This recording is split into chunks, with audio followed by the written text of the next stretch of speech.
การเยือนจีนครั้งแรกของพระมหากษัตริย์ไทยหลังสถาปนาความสัมพันธ์กับจีนเมื่อ 50 ปีก่อนมีความหมายอย่างไรบ้าง พระบาทสมเด็จพระเจ้าอยู่หัวและสมเด็จพระนางเจ้าพระบรมราชินีเสด็จพระราชดำเนินถึงสาธารณรัฐประชาชนจีนเมื่อวานนี้ตามคำทูลเชิญของประธานาธิบดีสีจิ้นผิงโดยมีกำหนดการ 5 วันแม้ว่านี่จะถือเป็นการเสด็จพระราชดำเนินเยือนจีนครั้งแรกของพระมหากษัตริย์ไทยในรอบ 50 ปีนับตั้งแต่การสถาปนาความสัมพันธ์ทางการทูตระหว่างสองประเทศเมื่อปี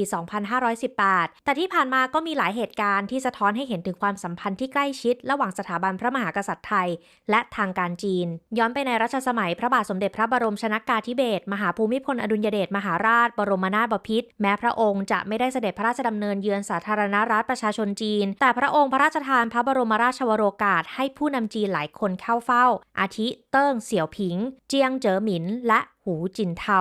นอกจากนี้ในปี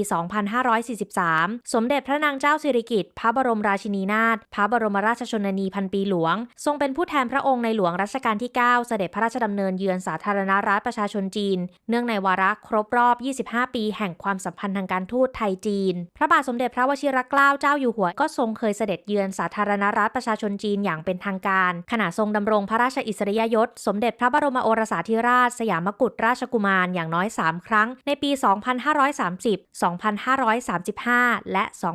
2541 ขณะที่สมเด็จพระกนิษฐาธิราชเจ้ากรมสมเด็จพระเทพรัตนราชสุดาสยามบรมราชกุมารีก็ได้เสด็จพระราชดำเนินเยือนจีนมาแล้วกว่า 50 ครั้งและทรงเป็นทูตสันทวไมตรีที่โดดเด่นระหว่างจีนกับไทยการเสด็จพระราชดำเนินเยือนจีนครั้งล่าสุดของพระบาทสมเด็จพระวชิรเกล้าเจ้าอยู่หัวนับเป็นครั้งแรกที่พระองค์เสด็จเยือนประเทศมหาอำนาจนับตั้งแต่เสด็จขึ้นครองราชย์เมื่อ 9 ปีที่แล้วในทางกลับกันในรัชสมัยของพระราชบิดาของพระองค์การเสด็จพระราชดำเนินเยือนต่างประเทศของในหลวงรัชกาลที่ 9 ครั้งสำคัญที่สุดคือการเสด็จพระราชดำเนินเยือนสหรัฐอเมริกาในปี